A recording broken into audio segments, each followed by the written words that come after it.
All right, so I'm still a little bit sick, so if you cannot really hear the volume, just turn your volume up a little bit, because I had a pretty bad 3 days. My throat was killing me. I had like crazy headache and things like that. So anyway, let's get the FOMC summary out of the way and also the entire GDP results as well. All right, so let's get the numbers out of the way, which is a 75 basis point increment as we kind of expected as well. This is the second 75 basis point hike, and also Jerome Powell kind of hinted on the third 75 basis point increment. So for the next FOMC meeting that we're going to be having, it's not going to be in August because they're going to be taking a break. So it's going to be on September. Okay, so AKA we are still going to be having two separate CPI and PCE, which is inflation data in general, for us to actually offset on those inflationary fears. Okay, so the third 75 basis point increment is also contingent on us actually having bad inflation data for the two different CPI report that we're going to be having. Most likely it's going to be CPI simply because PCE is going to come out after the FOMC. So if anything, you're only going to have one PCE. So it's most likely going to be two CPIs. So, if we were to get another two more 1% increment, there is a good chance that we're going to have another 75 basis point increment for September FOMC meeting.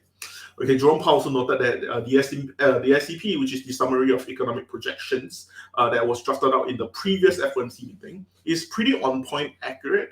So actually, if we look over at the Federal's fund rate shown, they actually drafted out to be at 3.4% by the end of the year. Right now, we're at about 2.25%, okay, which is kind of nearing to the neutral rate. So, of course, this is also considering that, if we are actually looking at how inflation is kind of picked out, okay, and we do not really require a 75 basis point increment. Right now, I'm looking at those numbers. I actually drafted out a few for number crafting and such. I'm looking at either a 50, 25, 25, or it could be a 50, 50, 25, or a 75, 25, 25, which I don't think 75, 25, 25 kind of makes sense, simply because that means that if inflation were to go up, I don't think it's going to be 75, 25, 25. If anything, it could be like 75, 50, 50. But then that would mean that they kind of miss on their own SCP. But I think that at that time, we probably would have new SCP coming out as well. But yeah, those are just basically my number crafting for it. Okay. Then Jerome Powell also kind of emphasized on the fact that consumer demands are also starting to moderate, which is great.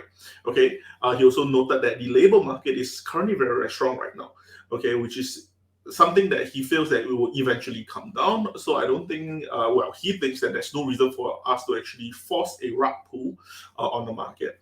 Okay, and I think because from what he's actually saying here is that a lot of monetary policies right now, they actually take time for you to actually take effect. Okay, this is kind of funny because I actually said this in my expectation as well. Okay, I said that he will most likely talk about how monetary policy is going to take some time for it to take effect. Okay, go watch my expectation video. I actually called that out on point. Okay, but how it actually works out is because whatever that we're actually doing, for example, since May or even March, for example, is only starting to take effect now. Okay, so if we already have two different 75 basis point increment in quick succession at that means that right now we are not actually seeing the effect. Okay, we're most likely going to be seeing the effect in maybe like October.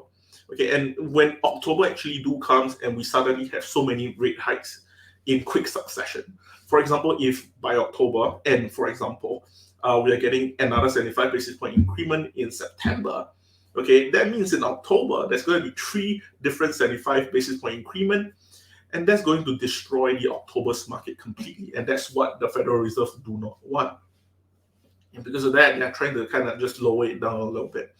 Okay, so yeah, I think that that kind of makes sense. But of course, because of all these different points, market basically propped up, seeing how that the Feds are actually on top of those issues, and thought that maybe the market has kind of bottomed out in the previous month or so. Because if it's gonna take effect, then chances are the market's gonna bottom out and such.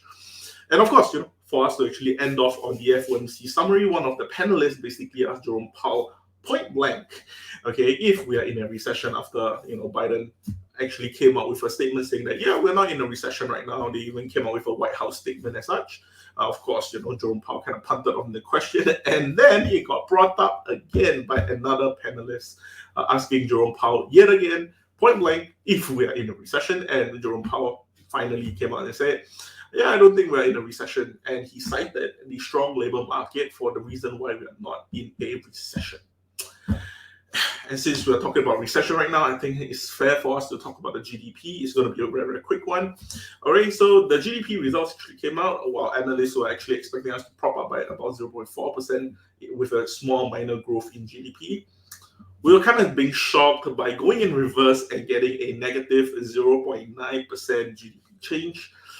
And yeah, that also means that we're officially in a recession.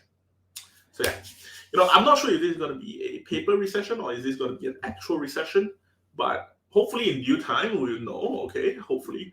But something that you can definitely expect now is that rate hikes should be not going up as much as before, seeing how that we are kind of in a by the book recession. I think that's kind of one of the way for us to actually see monetary tightening slow down a little bit. So that's something that we can actually think about as well. Anyway, that's all I have for the FOMC and also the GDP data. Head down to the description box down below to claim your free stocks using my link with Webull. I recently just collaborated with them. Okay, just open an account, deposit $2,000 in, and you get about like $140. This is going to be ending in July, so use my link ASAP. Okay, and anyway, thank you so much for watching. If you enjoyed this sort of video, drop me a thumbs up and also subscribe to my channel. I appreciate everything. And that's all I have for this video. Thank you so much for watching, and I'll see you guys in the next one.